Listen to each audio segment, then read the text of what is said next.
do iteka ho antompo isika.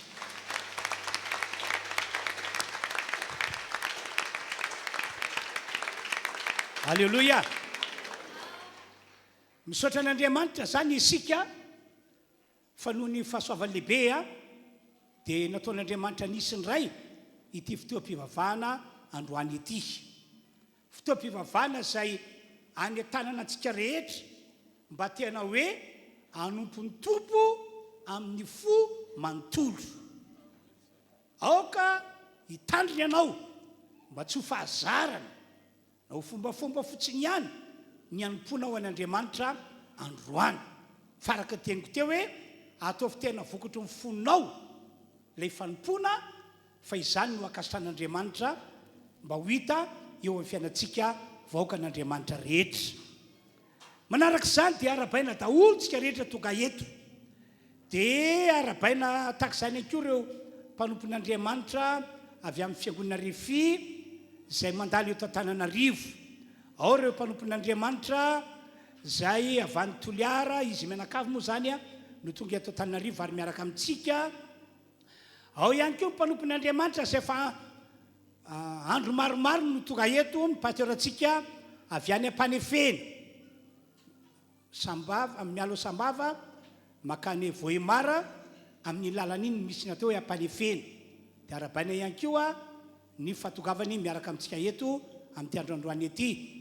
Ao ihany koa ireo mpanompon'Andriamanitra avy any Mahajanga izay miaraka amintsika ihany koa amin'ny androandroany ety, manompon'Andriamanitra miaraka amintsika.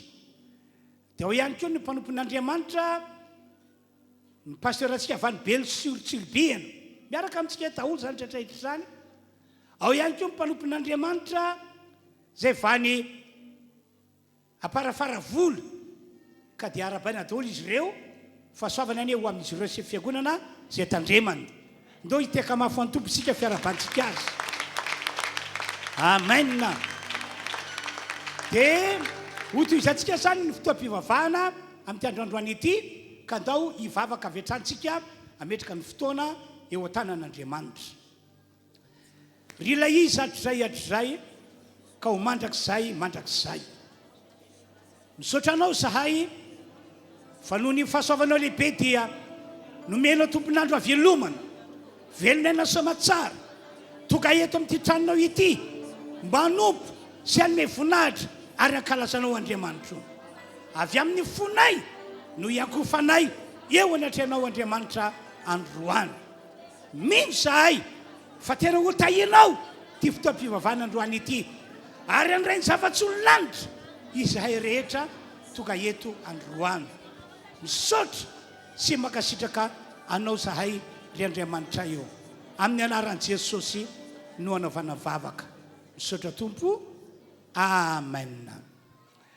Dia amin'izao fotoan'izao raisitsika mitarika fidiarana hanompon'ny Tompo amin'ny fidiarana amin'ny fotsika manontolo isika tsy amin'ny fombafomba na amin'ny fahazarana fa tena amin'ny fomba manontolo hanompon'ny Tompo amin'ny fidiarana tokoa isika. Raisitsika mitarika manoso tompoko. Halleluja. Arabaina ry lainy hoasoavina ny tompo ao aminao hitsangantsika sady ity tanana mafy be mihitsy ho fandraisantsika n'ilay tompony tompo fandraisantsika n'ilay mpanjaka ny mpanjaka. Halleluja. Tsara ny tompo e. Amen. Mahery Jesosy. Zay nitolonareo teo anatrehako izy izy ataoko aminareo. Amen. Ity tanana mafy aritsika ho tonontsika zany fahalebiazan'Andriamanitra zany.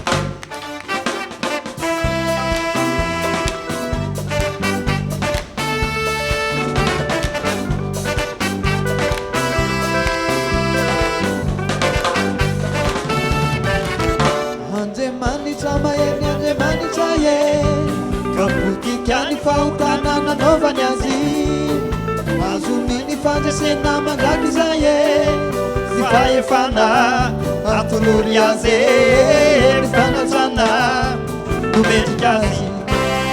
Andriamanitra fitiavana izoloantafiarana Andriamanitra fitiavana Andriamanitra fitiavana izoloany fanefa izoloanay ankalazaina ny anarana ambonin'izao rehetra izao oren'ny tany aman-danitra Jesosy tompony lanitra ankalazaina ny anarana ambonin'izao rehetra izao oren'ny tany aman-danitra Jesosy tompony lanitra etseo any tompo tsara ianao a reo voninahitra tsara Andriamanitra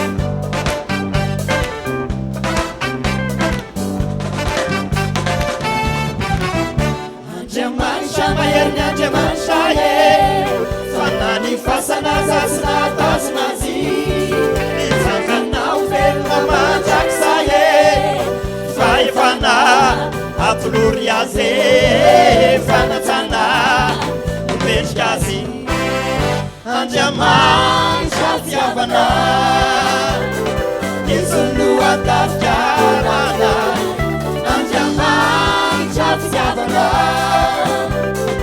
izoloany fanefa izoloana ankalazaina ny anarana ambonin'izao rehetra izao oren'ny tany aman-danitra Jesosy tompony lanitra ankalazaina ny anarana ambonin'izao rehetra izao oren'ny tany aman-danitra Jesosy tompony lanitra Andriamanitra fitiavana izoloantafiarana Andriamanitra fitiavana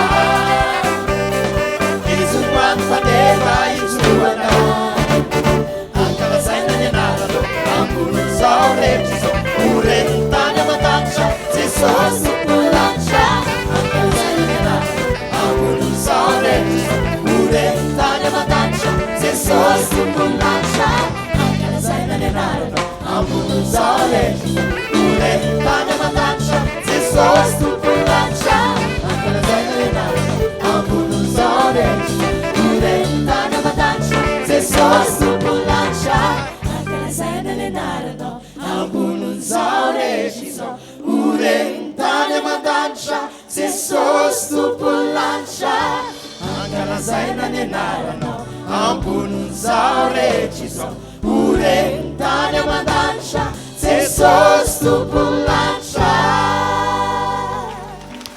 Alleluia Alleluia raha velona koa ho Jehova dia izay nitolonareo teo anatrehako a ho ataoko aminareo amen tsara ny tompo e sanandro sanandro mahery ny tompo sanandro sanandro mahagaga Jesosy sanandro sanandro Alleluia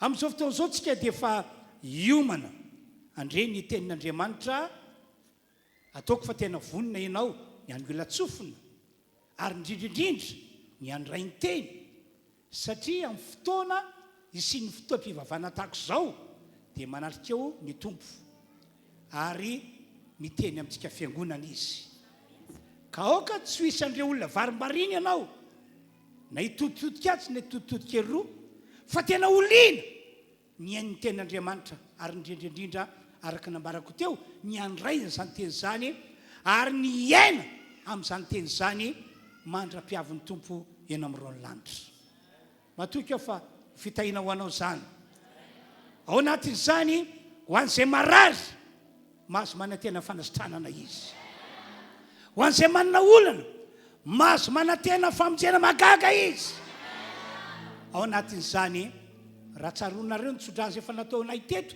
tamin'ny fiandohan'ny taona dia aoka hiandrandra ny fahataty-aran'izany ianao omena tompo ny voninahitra retina mandreto izany akatoerana tompoko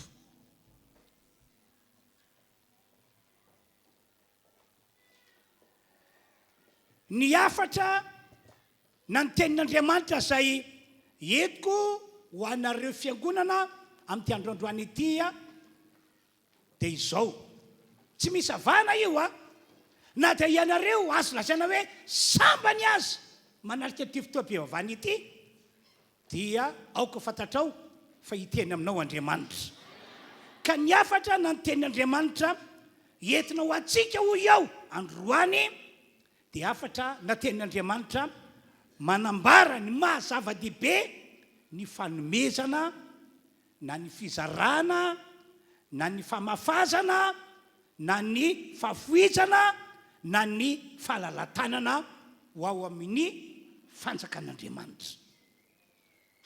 Fiainana tsy mahazatra ny olona loatra zany ambarako aminareo zany, fa ny mahazatra ny olona ary ny tian'ny olona dia izy mangataka, izy mandray. Fa ny hoe izy manome, izy mamafy, izy mahafoy, izy malala-tanana, vitsy amin'ny olona no tena liana ny amin'ny zavatra tahaka izany. Engany tsy izay nambarako faran'izay no fiainantsika fiangonana eto. Farabaky teny, raha misy fiangonana mpanome dia ity fiangonana Refy Androrakely ity. Raha misy fiangonana mpamafy, mafoy, malala-tanana ho an'ny asan'Andriamanitra dia ho iaho hoe engany ka vololarana amin'izany ity fiangonana Refy Androrakely ity. Raha sitrakareo zany dia atao hiteka e, omey voninahitra amin'ny alalan-teka faran'izay mafy ny tompontsika. Amen. Tsy zany mantsy ry havanao, fa ny Andriamanitra ivavahantsika, ny Andriamanitra tompontsika, ilay antsoin'ny Baiboly hoe rain'i Jesosy Kristy sady raintsika. Izy dia manana toetra tia manome, tia mamafy, tia mizara. Asa fomba ilazako azy ihany koa, mahafoy sy malala-tanana io Andriamanitra io. Ka ny olona manompo an'io Andriamanitra io tahaka antsika izao, ny olona izay azo lazaina hoe efa nateraka indray, efa nateraka Andriamanitra, efa natsangan'Andriamanitra ho zanany, dia izao tian'Andriamanitra zany olona zany ho lasa olona tahaka an'Andriamanitra. Amen. Ho lasa olona mpanome, mpizara, mpamafy, ho lasa olona malala-tanana ary mahafoy, vola, arena, fananana ho ao amin'ny fanjakan'Andriamanitra. Amen. Araka nambarako tiary aloha, anisan'ny toetra ananan'Andriamanitra mihitsy zany ambarako aminareo zany. Ary ny tena mampiavaka an'Andriamanitra tompoko, rehefa manome io Andriamanitra io dia ny tsara indrindra hatrany no omeny. Amen. Ohatra noho ny fitiavana antsika zanak'olombelona dia hoy ny Baiboly hoe nomeny ny zanany ilay tokana mba hamonjy ny fanahintsika, nomeny ny zanany ilay tokana mba nafaka antsika amin'ny fatotra ny gadrany devoly, nomeny ny zanany ilay tokana mba nafaka antsika amin'ireo ozona mitatao sy mitabesatra, ary meny ihany koa ny zanany ilay tokana mba hatonga antsika ahazo ny fiainana mandrakizay ka hiaraka amin'Andriamanitra mandrakizay ao an-danitra ao. Itsika olombelona amin'io mpanota efa niodina tamin'Andriamanitra, efa nivadika taminy a, fotsika mbola mpanompo sampy a, fotsika mbola mpanahody a, mbola tsika ratsotoratena, tao anatin'izany no nomen'Andriamanitra antsika ny zanan'ilay tokana. Ahoana ny voalaza Jaona 4:20, fa toy izao no nitiavan'Andriamanitra izao tontolo izao, nomeny ny zanan'ilay tokana, nomeny lay tsara indrindra tao aminy, lay maminy indrindra, nomeny ny zanan'ilay tokana.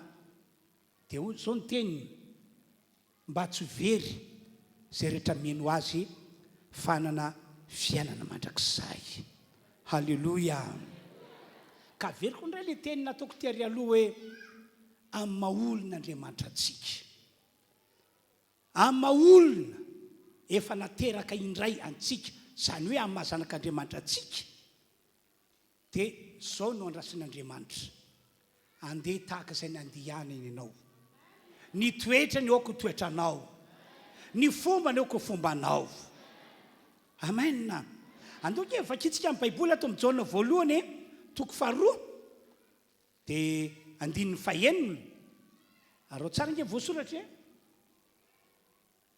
atao vakiko io ilay voalaza eto amin'ny écran zay milaza fa mitoetra ho aminy zay milaza fa manompo an'Andriamanitra zay milaza fa zanak'Andriamanitra izy daholo zany rehetrarehetra zany dia izao no toa le teny tsy maintsy mandeha toy izay nandehanany koa tsy maintsy mandeha toy izay nandehanany koa tsy maintsy manaraka ny diany tsy maintsy manaraka ny lalana inona no nataon'Andriamanitra anisany nataony dia izy nanome ny tsara indrindra tao aminy dia ny zanan'ilay tokana isika ihany koa zany dia tian'Andriamanitra anona toetra tahaka azy anona fomba tahaka azy hoe anome amafy anome amafy ahalala tanana ihany koa ho ao amin'ny fanjakan'Andriamanitra amen aroka rehefa anome anao ny tsara indrindra tompoko omeo an'Andriamanitra amen eno tsara ke reto tantara vitsivitsy tantarako aminareo reto a entiko manambara fa tena miantso ny olona zay manompo azy anana toetra anana fomba tahaka an'Andriamanitra ny tompo Andriamanitra ny amin'ny Abrahama i Abrahama tompoko zany lehilahy zany tany aloha dia mpanompo sampy mpanao ody manompo Andriamanitra tsy izy amin'ny karaza mihitsy a zavatra ratsy ny ainany fa tateoriana izy tonga saina hoe tsy mety amiko ty fiainako ity ty fomba fanompoko ity ary tsy mety amiko ty Andriamanitra lazaiko fa Andriamanitra natao hotompony ity dia nanapa-kevitra izy fa hitotoka amin'ilay Jehovah Andriamanitra ilay nahary an'izao rehetra izao resy lahatra izy fa io ny ten'Andriamanitra natao hotompona dia nanompo an'io Andriamanitra io izy ary anisan'ny nampiavaka an'ity lehilahy ity rehefa nanompo an'io Jehovah Andriamanitra io dia tena nanompo an'Andriamanitra tamin'ny fony manontolo tamin'ny fony rehetra ary tena hoe naneo hafanam-po sy firehetana tamin'izany fanompoana an'Andriamanitra zany izy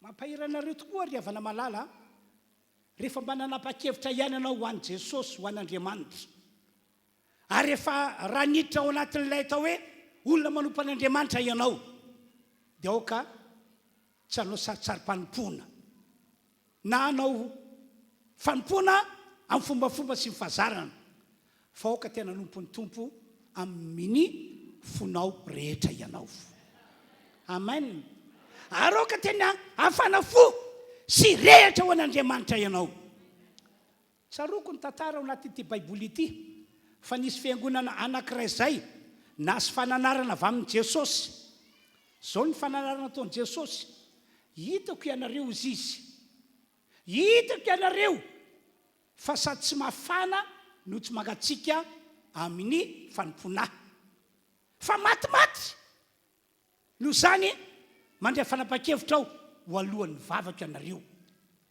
zany hoe amin'Andriamanitra tsy mety ny manompo azy kanefa mangatsitsika ianao na hoe matimaty ianao fa ny ilain'Andriamanitra tompoko rehefa manompo an'Andriamanitra ny olona anankiray dia izy mahafana fo an'Andriamanitra izy mirehetra ho an'Andriamanitra eto zao dia mahatsiaro ny tantarana ny lehilahy anankiray ihany koa Eli no anarana voatery nandositra izy dia tany amin'ny toerana aram-bato be tanaty aram-bato tany izy no nandositra dia hitan'Andriamanitra tany izy dia hoy Andriamanitra taminy ry Eli maninona eto ianao dina ny navalina nafana dia nafana foko no fitiavako anao Andriamanitra tian'Andriamanitra be ny fiainana izany ary antsika fiangonana eto Androdrakely no hitan'Andriamanitra hoe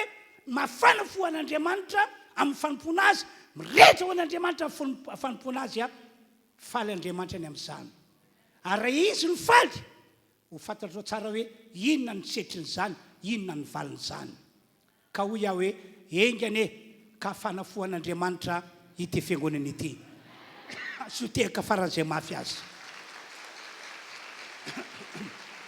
dia izao iverenantsika tantaran'i Abrahama ka rehefa nandeha ny fotoana dia hitan'Andriamanitra tena manompo amin'ny fony rehetra ity lehilahy ity tena converti ato amiko ity lehilahy ity tena vita grefy ato amiko ity lehilahy ity andao ary porofoko fa tena zany tokoa izy dia izao tena hitovy toetra amiko ve izy hitovy fomba fanao amiko ve izy tiako raha tena hitovy toetra amiko ity lehilahy ity na hitovy fomba amiko ity lehilahy ity dia notsapain'Andriamanitra toetra izy no zan'Andriamanitra toetra dia hoy Andriamanitra tamin'ny ry Abrahama dia namaly Abrahama inty aho ry Abrahama omeo ahy ny zanakao lay tokana lay tena tianao indrindra eto any an-tendrombohitra Moria atao fanatitra ho ahy taitra kely Abrahama tamin'izany fa tonga saina izy hoe fa iza moa aho no andahy an'io Andriamanitra io raha zay no nankatantaniko ho tanterahako tiako ny zanako mamiko ny zanako fa rehefa Andriamanitra miteny omeko azy zany atao fanatitra dia lasa i Abrahama naka an'io zanan'ilay io dia lasa zareo niakatra nakany amin'ilay tendrombohitra hitondra an'ilay zanan'lahy atao fanatitra dia namboarana ny altara dia nomanina daholo ny fitaovana rehetra dia rehefa vita dia nalain'ilay zanany nafatotra tao ambonin'ny altara dia nivavaka Abrahama sady nandray ny antsy teny an-tanan'izy raha mbola teo am-pivavahana indrindra i Abrahama no niantsoantso avy any an-danitra Andriamanitra ry Abrahama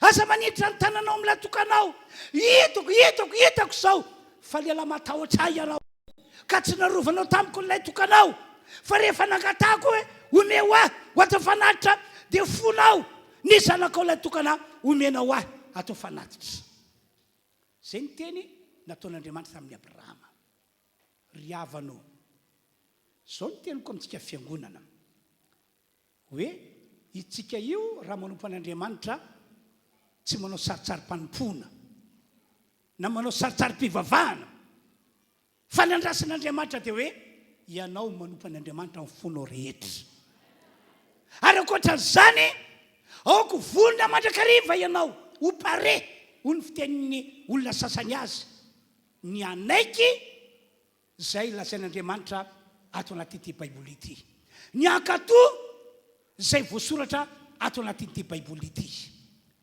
misy amin'ireo zavatra ankatan'Andriamanitra amintsika no azo lazaina hoe tsy fanaraka amin'ny saina mampahalalantsika tsy fanaraka amin'ny eritreritsika fa saingy izao satria teny nataon'Andriamanitra ilay izy dia aoka ho ekentsika aoka ho ankatoavitsika zay ny ainan'i Abrahama aoka alaintsika tahaka ho fiainantsika ihany koa amen dia ajanontsika treo aloha tantaran'i Abrahama fa mbola ho jerentsika ihany rehefa aveo ny ohatra anankiray faharoa indray a dia mikasika ny amin'ny Zakaiosy ao amin'ny liko toko 120 ka hatramin'ny 110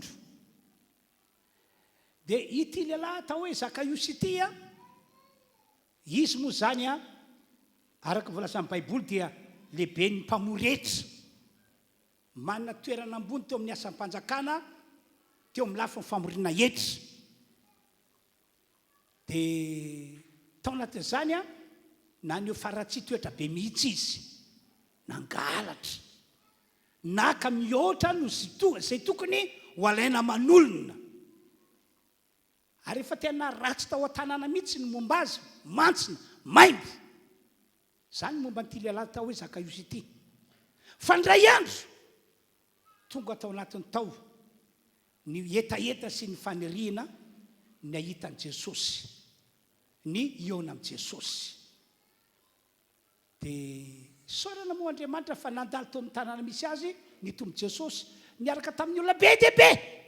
Eo alohan'i Jesosy feny olona be dia be, ato aoriana feny olona be dia be, ato ankavanan'i Jesosy feny olona be dia be, ato ankavian'i Jesosy feny olona be dia be. Tao anivo tao Jesosy. Tena sahirana izy, ahoana reny fomba ahitako an Jesosy, ahoana reny fomba ionako aminy, fa tena mangetaeta ny ahita sy iona aminy aho. Ry havana tiako raha mba tahaka izany dahotsika rehetrarehetra.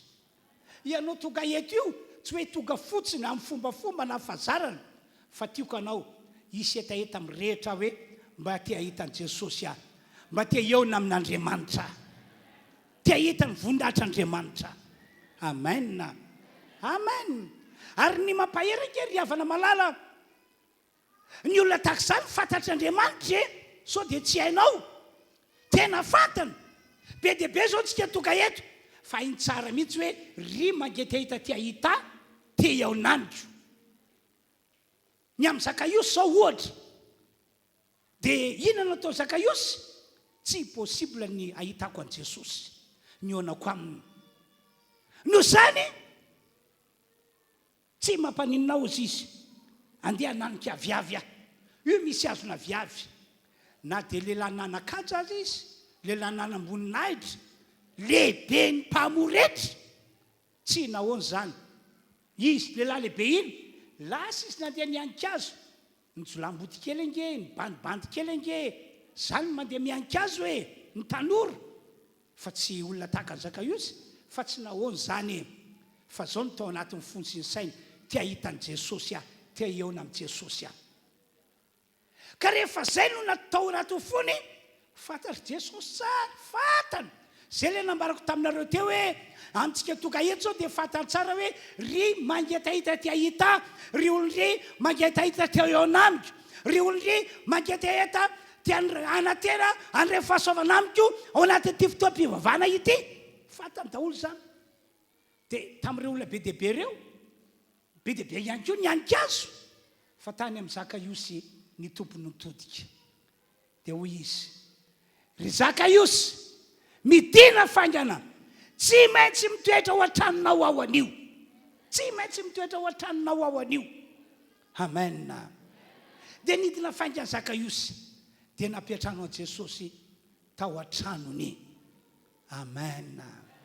Dia ity ny tantara tena mampahery, ary tantara manambara fa zava-dehibe ao anatrehan'Andriamanitra ianao manome, ianao mamafy, ianao mizara, ianao lasa olona mahafoy ary mahalala tanana ao amin'ny fanjakan'Andriamanitra. Rehefa niona tamin'i Jesosy Zakaiosy, tena araka fomba fiteny hoe raisy valo, nisy herin'Andriamanitra nanova ny fiainany olom-baovao, dia nandraga converti 100 isan-jato tao amin'ny Jesosy Zakaiosy. Teny eo ihany vita grefy tao amin'ny Jesosy, teny eo ihany Zakaiosy. Profon'izany lasa nanana ny toetran'Andriamanitra, lasa nanana fomba n'Andriamanitra izy. Ahoana hoy Zakaiosy?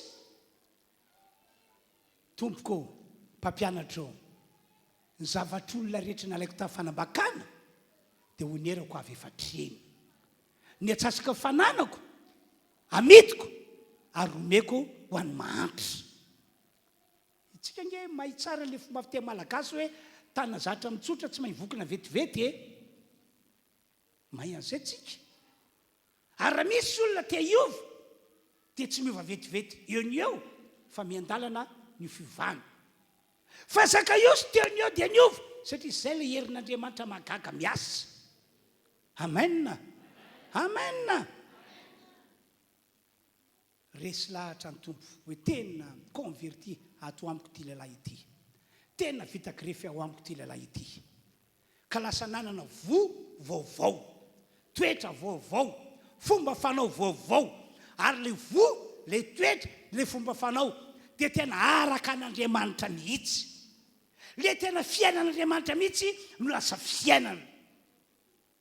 Zany ny zavatra tokony hitranga amintsika rehetra tonga eto rehefa tonga amin'i Jesosy isika, hoe niova fo. tonga olom-baovao lasa manana toetra an'Andriamanitra araka fiteny Petera azy dia hoe lasa manana sy miray amin'ny fomba an'Andriamanitra. Amen.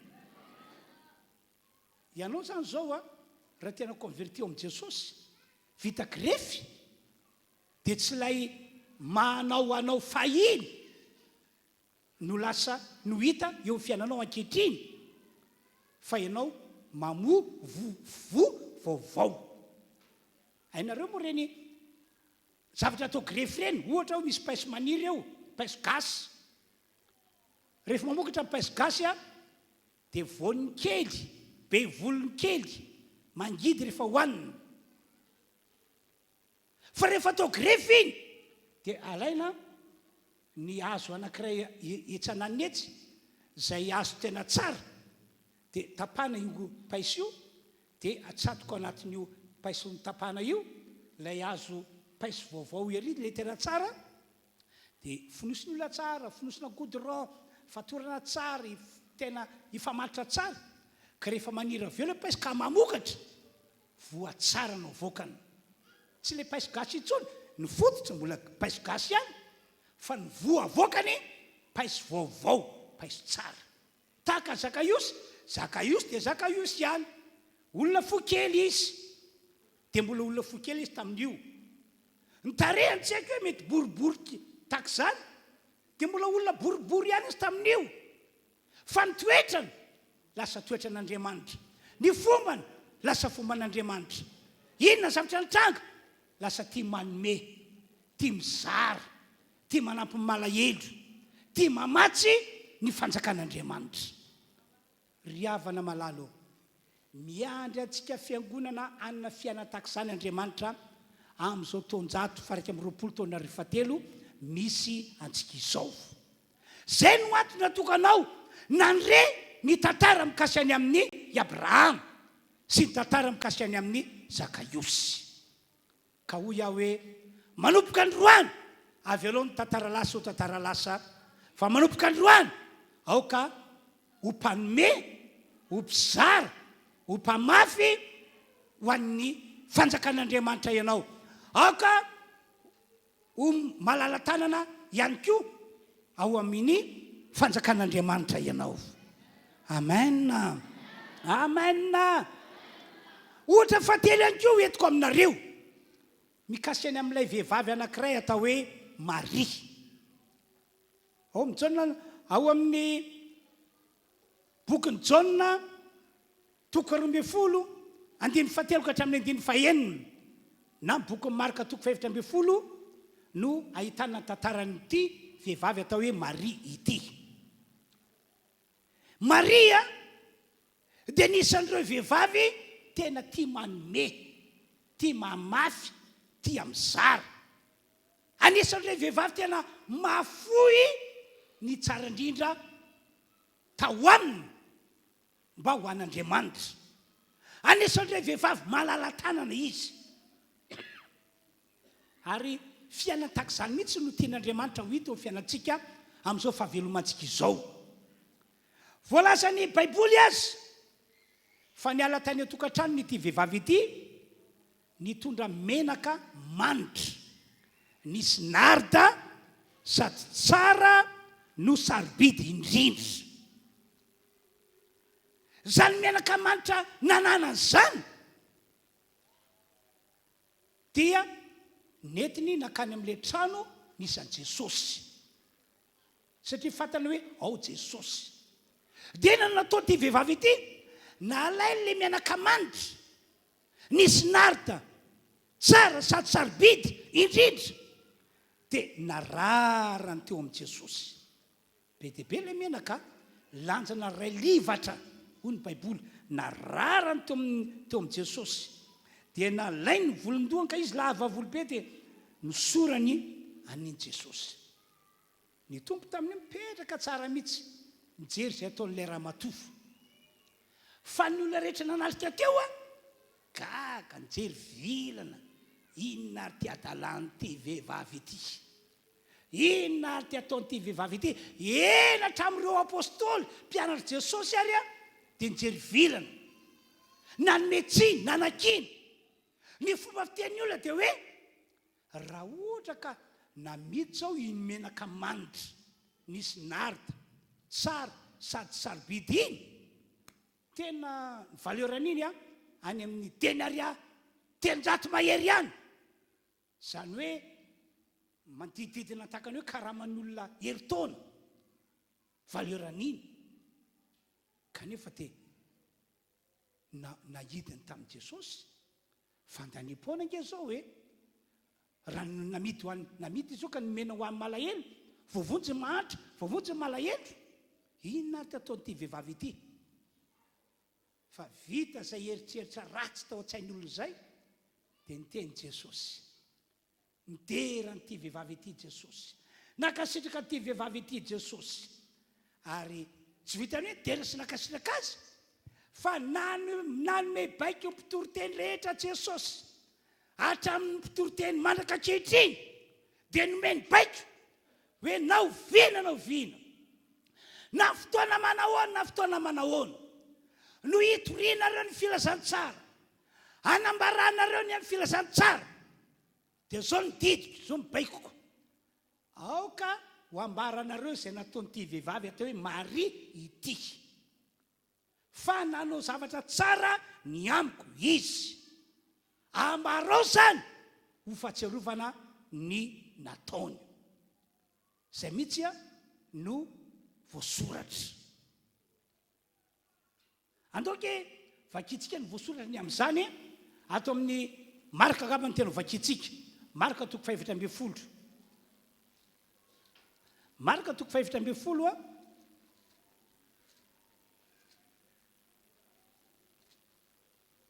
dia vakitsika manomboka amin'ny 9:7 ka hatramin'ny 9:7 farany. Aloha hoe tsy amin'ny écran vakiko. Ary no ny tany Betania Jesosy tao an-trano Simona boka ka nipetraka ny enana, dia avy ny vehivavy anankiray nitondra tavoara alabastara feno menaka manitra nisy narda sarobidy indrindra, dia novakiny ny tavoara, zany hoe nisoro zany ny sarony, ka nahidiny tamin'ny lohan'i Jesosy ny menaka. Zay zany zavatra nataony, nahidiny tamin'ny lohan'i Jesosy ny menaka. Dia 9:4 ary nisy ny sasany tezitra satria tsy fanaony. Zay le nambarako tery aloha hoe ny mahavantana ny olona, ny mahazatra ny olona dia ny mangataka sy ny manome, ny mangataka sy ny mandray, fa ny hoe ny anome izara amafy.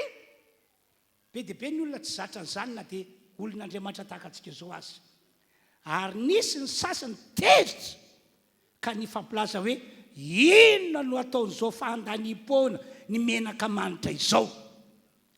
9:5 fa azo namidy ho lafo tsy omby denaria 300 iny menaka manitra iny, ka omena ny malahelo ny vola. Dia tezitra indrindra tamin'ny raha vehivavy reo, tena tezitra tamin'ny raha vehivavy adala, vehivavy mananao foana, mandandany foana. Fa ho Jesosy tamin'ny 9:9 avy alao izy, tsotra ny teny Jesosy sady malefaka, avy alao izy. Nahoana ianareo no manao izay ampalahelo azy? Asa songa no ataony tamiko hoe. 9:7 fa ny malahelo dia eto aminareo mandrakariva, ary noviana no tianareo hanaovana soa aminy, dia mahazo manao ianareo, fa izao kosa tsy mba eto aminareo mandrakariva. 9:8 efa nanao izay azo natao izy, mety be mihitsy zao ataon'izao, namonjy nanositra ny tenako anamboaranay alevina i Maria ity vehivavy ity. 9:7 ary lazaiko aminareo marina tokoa, na aiza amin'izao tontolo izao no hitoriana ny filazantsara, dia ho lazaina koa izao nataon'ny vehivavy izao mba ho fahatsiarovana azy. Amen. Ry havano, ry fiangonana manarika ty fotoam-pivavahana ity, enina ianareo zay any atokantrano any manaraka an'izao fotoam-pivavahana izao, nambarako anareo zany tantara karazany 3 zany, mba hanetanako anareo fiangonana amin'ny maha-olon'Andriamanitra anareo, amin'ny maha-olona manompan'Andriamanitra anareo, amin'ny mahazanak'Andriamanitra anareo. Nambarako izany ary manentana anareo aho mba ho lasa fiangonana tia manome, tia mizara, tia mamafy ihany koa. Ary ho lasa fiangonana mahafoy zavatra be valeur ho amin'ny fanjakan'Andriamanitra na ho amin'ny asin'Andriamanitra, ary ho lasa fiangonana tena mahalala tanana. Amen. Amen. Toetra tao amin'Andriamanitra izany. Araka ny nambarako taminareo tirem-boalohany hoe ny zanak'Andriamanitra lay tokana, lay tena tiany indrindra, fony ho antsika zanak'olombelona, kanefa mpanoto isika tamin'izany. Tian'Andriamanitra anana fo tahaka an'Andriamanitra ianao, anana toetra tahaka an'Andriamanitra ianao, anana fomba tahaka an'Andriamanitra ianao. Amen. Ary eto dia mitantara aminareo fiangonana tena mahafaly be an'Andriamanitra mihitsy ange ny mahita olona manana fiainana tahaka azy. Tena mahafaly be an'Andriamanitra mihitsy. Mahafaly an'Andriamanitra satria mitovy longueur d'onde amiko iny olona iny, mitovy tatokanga amiko iny olona iny, mitovy toetra amiko iny olona iny, mitovy fomba amiko iny olona iny, matsapa ny mahazava-dehibe ny famejana, ny famafazana sy ny fafoizana ary ny falalatanana. Amen. Ary anisan'ny mampahery ny havana dia zao rehefa mandinika amin'ny baiboly tsy maintsy havan'Andriamanitra ireo olona izay manana toetra na fomba tahaka azy, hoe miaina amin'ny fiainana tia manome, tia mizara, tia mamafy ary mafoy sy malala tanana ho ao amin'ny fanjakan'Andriamanitra. Tsy maintsy havan'Andriamanitra izy. Dia rehefa havan'Andriamanitra, inona mitranga? Tena ho tahin'Andriamanitra ny olo izany, ho ambin'Andriamanitra ny olo izany. Raha manana olana izy, sura ny tena koa fa hidiran'Andriamanitra tsetra ny fiainany, dia vahan'Andriamanitra ny olana ao aminy. Marina izany ry havana, tena marina be izany. Manamarina izany tantaran'i Abrahama fa hiverenantsika kely ny aminy. Inona zavatra nitranga? Rehefa hitan'Andriamanitra i Abrahama fa nandeha tahaka izay nandehanan'Andriamanitra, nanome ny tsara indrindra, ny zanany tokana nomeny, tsy salasala izy nanao an'izany. Dia hoy Andriamanitra, hitako zao fa lehilahy matahotra ianao ka tsy narovanao tamiko nylay tokanao. Noho izany ry Abrahama meninao ary manao voady ao anatrianao aho, fa ho tahiko anao, ho ambiniko amin'ny zavatra rehetra ianao. Ary tsy anao ihany fa taranakao ho tahiko, ny taranakao rehetra ho tahiko. Tsika zao dia tantarain'ny baiboly hoe taranak'i Abrahama noho ny amin'i Jesosy Kristy izay efa ninoantsika sy izay efa ndraisitsika. Dikan'izay zany le fitahinan'i Abrahama dia ataon'Andriamanitra manaraka maraka ankehitriny aty amintsika taranaka amin'izao taonjato faha 120 taona 2007 misy antsika izao. Amen.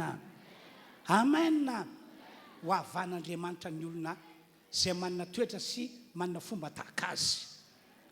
Ary ambony izany ny fanomezana ataontsika io angeka tsy mahafaty atoko zay ihany koa angamba no entiko manamafy azy, tsy mahafaty atoko fa mampitombony eo an-tanana azy.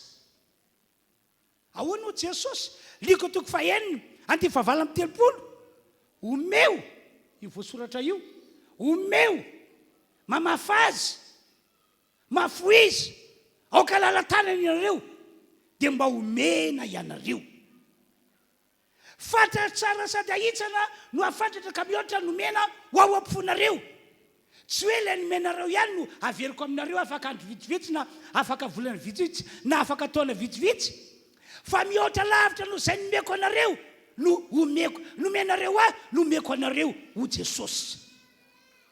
Io ange tsy afa takan'ireny masom-boly ireny. Raha ohatra ka manana vary rogony atao masom-boly ianao ka mahafoy an'izany vary izany ho an'ny tany, ho an'ny tanimbary, dia mieritreritra fiainao fa loza be ny fiainanao marina tsy nakanitsika tsy nakanitsika fa dia nafafintsika ho an'ny tany lay vary rokony vary akotry rokony eny asa mety ratsy sakafo anao fa ho avy ny fotoana amokatry ny rokony nafafina ho an'ny tany iny ary rehefa mamokatra iny tsy rokony fotsy mivokatra fa mihoatra lavitra be lavitra no zany no vokatra hojenjainao omeo dia mba omena ianareo fatra tsara sy ady ahitsana no afantatra ka mihoatra nomeny ho ao ampifonareo dia zao ny toy le teny fa zay fatra taonareo no amarana ho anareo kosa amen riavana ry fiangonana malala manarika zao fotoam-pivavahana zao sy anareo any atokantrano any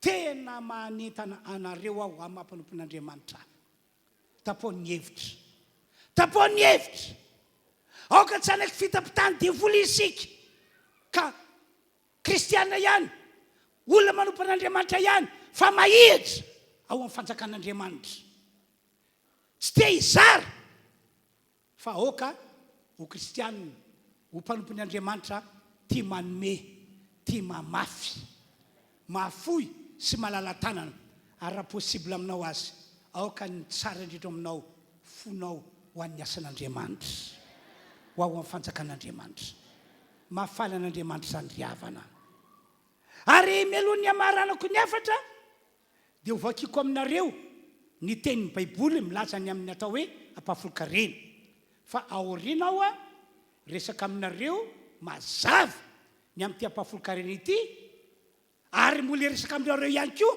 ny amin'ilay hoe teny mbola velona eto ambony tany isika dia alefantsika mialoha any an-danitra ny volantsika ny fananantsika mba ho arena angonina any an-danitra ho tantana ratra izay misy azay teny izay ma tsy nataon'i Jesosy Kristy hoe teny mbola velona ianareo dia miaria arena ho anareo any an-danitra resaka aminareo mikasy any amin'izany aho aoriana kely eo fa ny amin'ny ampahafolokarena aloha vakiko aminareo ny voalazan'ny baiboly mikasika any amin'izany Malaki toko fatelo andininy fafolo ka hatramin'ny andiny faharoambinifolo soraty Malaki eo amin'ny écran le voasoratra zao ny voasoratra eo entinareo ny fahafolokarena rehetra ho ao amin'ny trano firaketako ny ampahafolokarena rehetra mba hasikanina ao an-tranoko ny atao hoe ampahafolokarena dia arabaky teny ampafolony zay ny tahian'Andriamanitra anao zay nomen'Andriamanitra anao ohatra zao nandray ray alina ianao 10,000 ohatrina moa zany ny ampafolony 10 ariary ohatra nandray ray tapitrisa ianao ohatrina moa zany ny ampafolony rahetsy atokany zany ho Andriamanitra eto ao an-tranoko ny tsara indrindra zany a entinao ato an-tranon'Andriamanitra le izy raha ohatra ka namokatra ovy 15 gony ianao fa tena nitahian'Andriamanitra be le asa famelomanao teny mikasika ny amin'ny fambolena ohatrinona firy moa zany ny ampafolon'izay 15 gony zay raiko ny sy tapany zay natao ampafolony dia voasoratra io entinareo ny fahafolokarena rehetra ho ao amin'ny trano firaketako mba hasikanina ho an-tranoko ary izao toetra amin'izany aho ho Jehovah tompony maro tena mahavariana tsy fanaon'Andriamanitra tompoko ny mitaonany olona hoe avy mizaha toetra ianareo ary tsy tokony nataontsika ihany koa zany fa ty resaka rabola ity amin'ny resaka fananana eo an-tanantsika io dia miteny Andriamanitra hoe mahazo mizaha toetra ianareo mahazo mizaha toetra ianareo satria sarotra be aminareo ny mameny ampafolony mafy be aminareo ny mameny ampafolony no fisin'ireo devoly be dia be manadala atoto manadala saina manadala eritreritra ianao raha manome eo mahantra ianao raha mameny ampafolony eo ho sahirana fidiran'ny mpianatra ary zao mbola tsy misy tokotaniny tandreo fa voy ianao iledika ny fiainanao ain'Andriamanitra ho ohatra zany ny ataka ny devoly mahazo ny olona be dia be. Dia efain'Andriamanitra zany kanika rehefa nampitondra faminaniana izy tamin'izany andro zany dia tonga dia nambarany hoe ataovy ny ampahafolo-karena dia izao toetra ao, izao toetra amin'izany ao. Dia inona zany ny zavatra ho ataon'Andriamanitra? Io voasoratra io ihany, ho Jehovah tompony maro, raha tsy hovoako anareo varavaran'ny lanitra ho anareo kapiteniko fitahiana manambiampy ho anareo.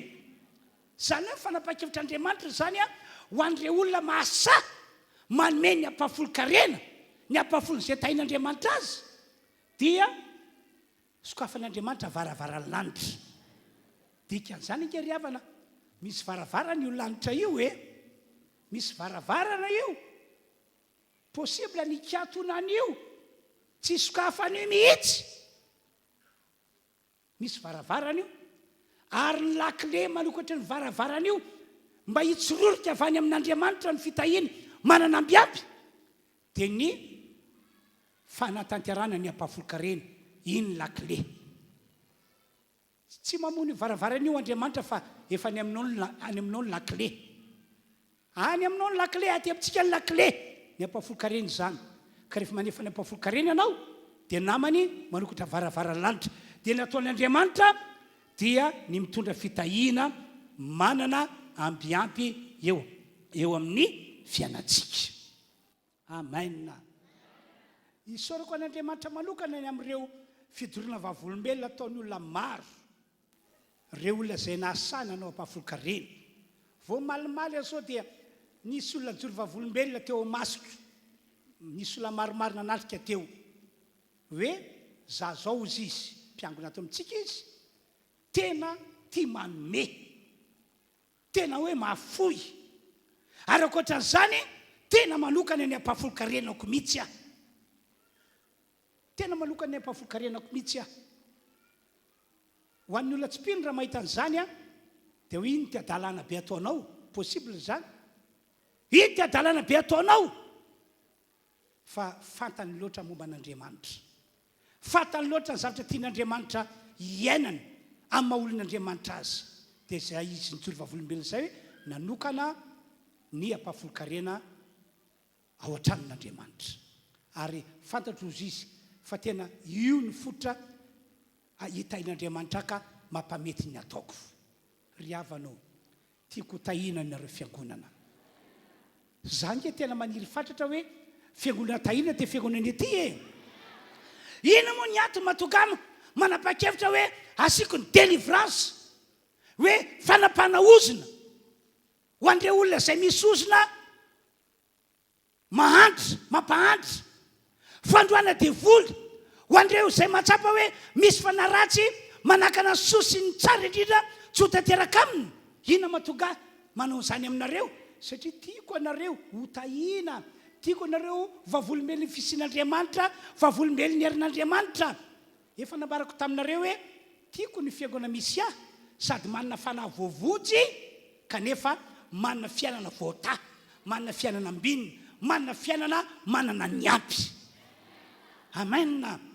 Tiako anareo amin'izany kanefa hoy aho hoe aza mionona fotsiny ianareo hoe efa manao délivrance anay ny mpalompon'Andriamanitra, aza mionona fotsiny amin'izany ianao. Fa misy andraikitra ao ihany koa etsan-daniny, ianao mila mitondra ny ampahafolo-karena, ianao mila mamafy, ianao mila manome, ianao mila mahafoy, ianao mila malala-tanana. Amen.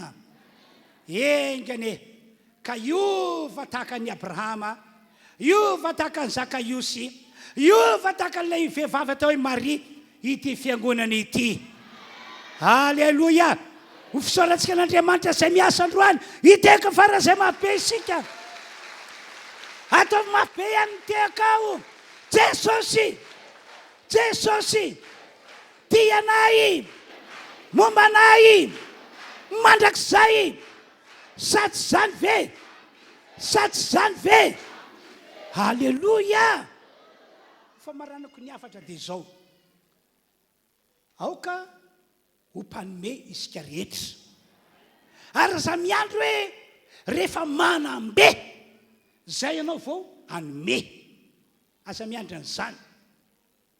fa misy témoignage nampanopin'Andriamanitra anankiray zay any Ampitan'ny Ranomasina. Révélation azy mihitsy le izy hoe tsy mila miandry anambe vao anome vao amafy vao alala-tanana ho fampandrosoana ny fanjakan'Andriamanitra fa ao anatin'le fiainana tena hoe sahirana indrindra ianao amin'iny manapa-hevitra ny anome ny anao sakrifisy amin'iny mihitsy anao manapa-hevitra hoe amafy fa zao ny teniny zany olo zany possible ahita fakakapitahiana lehibe eo amin'ny fiainana engany ka omaro amintsika no sa iroso amin'izay dingan'izay dia hiasa Andriamanitra. Mino an'izany ve ianareo? Izahay tena mino an'izany, tena mino an'izany izahay. Ny voninahitra anio an'Andriamanitra andeontsika rehetra amin'izao fotoana izao ary hivavaka. Ary ny vavaka ataontsika dia hoe Andriamanitra ao. Tapa-kevitra ho androany, manompoka androany, fa andeha tahaka izay ny andehananao ihany koa.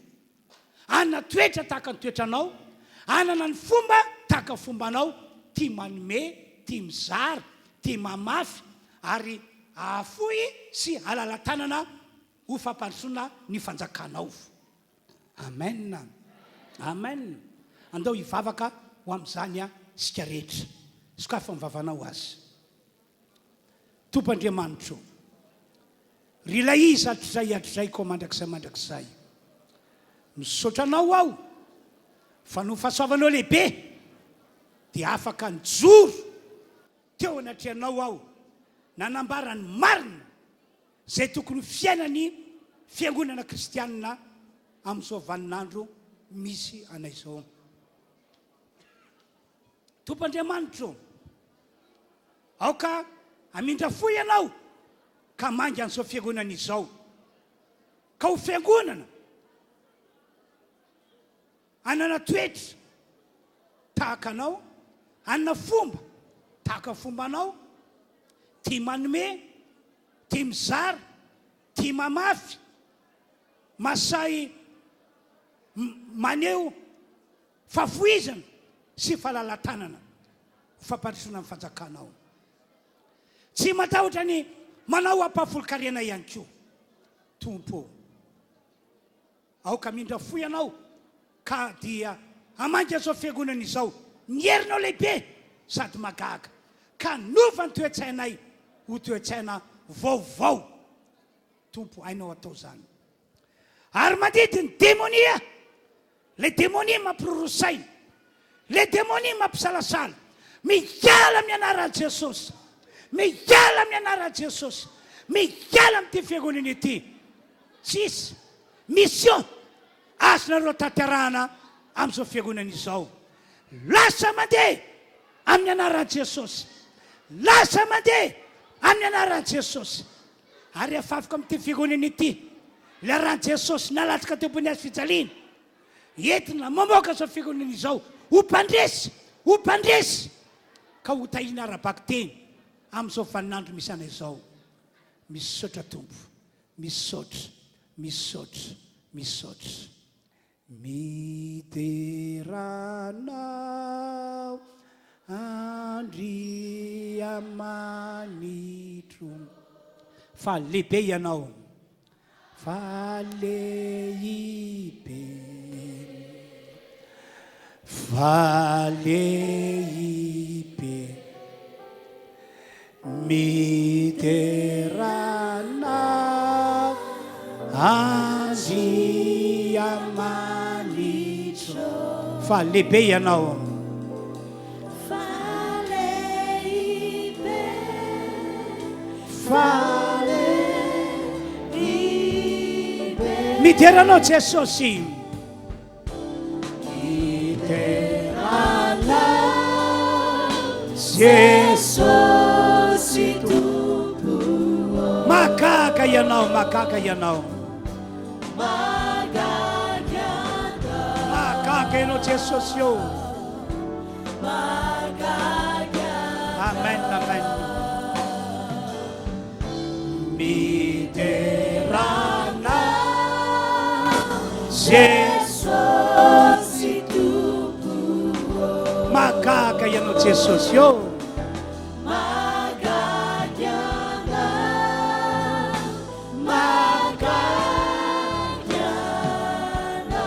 Miteranao fanahy masina.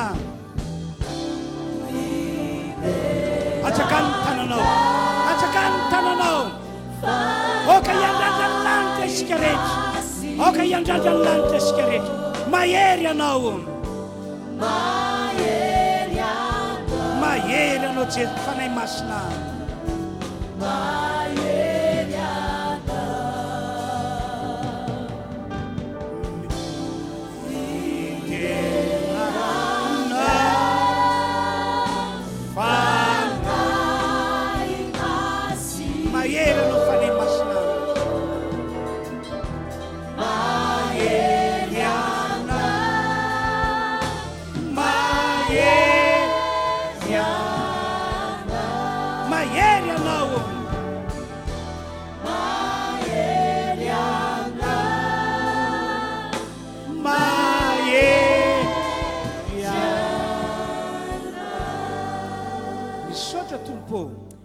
Fa afaka nijoro ny mpanomponao nitondra ny afatrao.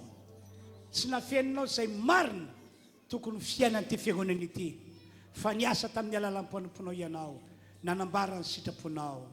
Ko ankehitriny mino ny fiasan'ny herinao magaga amin'ity fiangonana ity ao. Ho lasa fiangonana ty manome, ty mamafy, ty mahafoy, ary ho lasa fiangonana malala tanana ny zao fiangonana zao.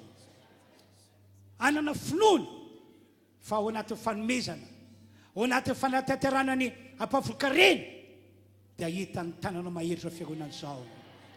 Misaotra Tompo, ho ataonao zany ary ny mpanomponao kosa manoloana zavatsoa marobe ho ataonao amin'ity fiangonana ity, dia miakoka eto anatrianao Andriamanitra, miondrika eto anatrianao ao. Misaotra raha io amin'ny anaran'i Jesosy. Amen. Dia hitondra ny fanomezantsika zany zao nirakitra fanaontsika mazatra hatramin'izay, kanefa ihany koa ho an'izay afaka hitondra ny ampafolony, satria efa nambaran'Andriamanitra taminao ny marina dia mirosoa amin'ny mpasahina ianao. Amen na? Ka andeo hivavakantsika melohan'ny hitondrantsika ny fanatitra ny fanomezana zany na ny ampafolony. Andriamanitra, ankehitriny dia tonga fotoana hitondranay ny rakitra na ny fanomezana vokatry ny fonay izahay, ho afafinay ho ao amin'ny fanjakanao zany Andriamanitra, ary hitondra ny ampafolony ihany koa izay ampahany tamin'ireo fitahina lehibe izay efa nataonao ho anay. Matoky izahay fa ho amarininao, satria araka ny teninao no ataonay zao. Azo dera sy voninahitra anao Andriamanitra amin'ny anaran'i Jesosy. Amen. Dia mandroso antsika izay nitondra ny ampafolony, mandroso etỳ anoloana, misy boaty anankiroa eto afaka mandrosotsika. Dia ho anareo izay hitondra ny fanohanantsika ny missiontsika, dia misy ihany koa eto boaty arak'izay omenao, arak'izay fonao, dia afaka mandroso ianareo. Dia rehefa avy moa tatazana eny toerana eny ny fanatitra fanaontsika mazatra na ny rakitra fanaontsika hatramin'izay. Ka dia mandroso tompoko. Dia izay mandroso angatana mba hiverina amin'ity akavana ity na ato amin'ny akavizy, fa tsy hiverina amin'ity lalana ity fa manjary fanosina be tsika. Dia zay zany dia malaminareo kely le ato amin'ny sisiny ato mba tsisy bambana na tahaka izany koa ny ato. Mandroso tompoko. Ao anaty izantsika dia mbola hitohy hiteran'ny tompo amin'ny voninahitra an'Andriamanitra.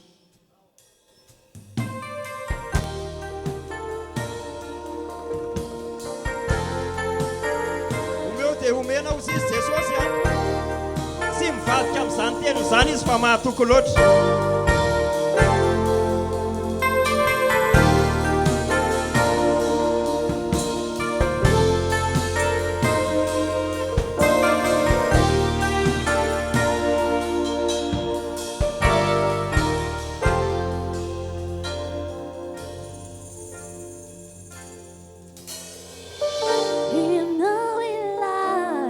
Who mine, and you are my track side. Is the last I know, design what I don't know. Simba mandau, Simi you, Fama tuka shamni farani, Anje mani cha, Mitsakana, Mitsakana.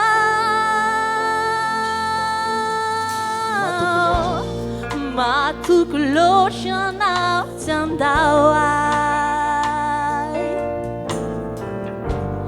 Matukulosha tandisfanatena. Purufuno izatamni fiainaku, Katsabaku ankeichi, Matukuloshanau tandawai. Matukuloshanau tandawai, Matukulosha tandisfanatena. Purufuno izatamni fiainaku, Katsabaku ankeishi, Matukuloshanau tandawai. Ufa eo amin'ny Jesosy ny tananao.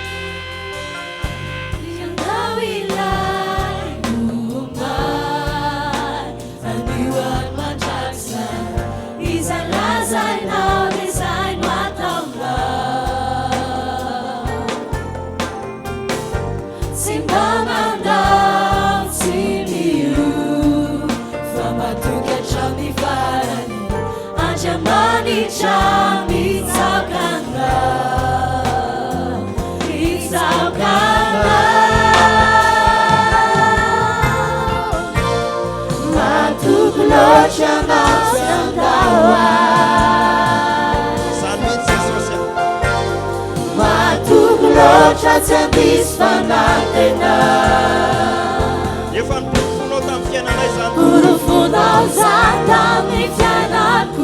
Tsapanay mihitsy tompoay marina Katsabaku ankeishi, Matukuloshanau tandawai, Matukuloshanau tandawai. Hallelujah. Matukulosha tandisfanatena. Tsy ho diso fanantenana zany ianao amin'ny fiarahana tompo. Purufunao tamin'ny Manamarina ny teny fiainako. amintsika Andriamanitra. Katsabaku ankeishi, Matukuloshanau tandawai.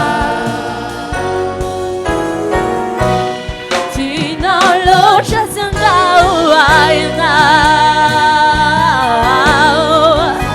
Tambera ayam nyatasadalana.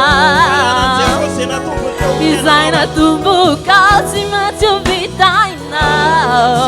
Katsabaku ankeishi, tianao loatra tsy andawai ianao. Tinolosha tsy andawai ianao. Tinolosha Jesus. Tambera ayam nyatasadalana.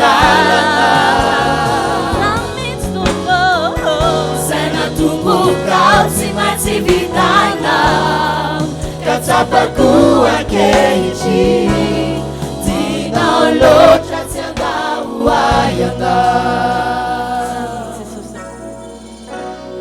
Matukuloshanau tandawai, Zamitsy tompo.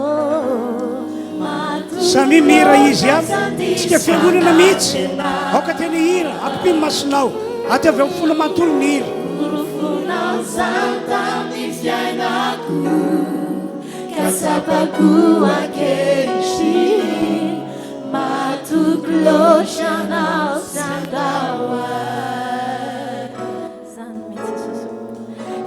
saina tumbuka tsy maintsy vitaina katsapako ankehitriny tianao loatra tsy andao ianao. mbola misaotranao ohatra ny atrany zahay Andriamanitra ny amin'izao fahasoavana lehibe izay efa hitondranao any fiangonana refy androrakely izao. Roso ny dianay tsy emika izay na verin-dalana fa ho anao mandrakariva mandra-piavinao eny amin'ny rano lanitra. Misaotra ry Andriamanitra manoloana ny ady ny olana zavatra sarotra.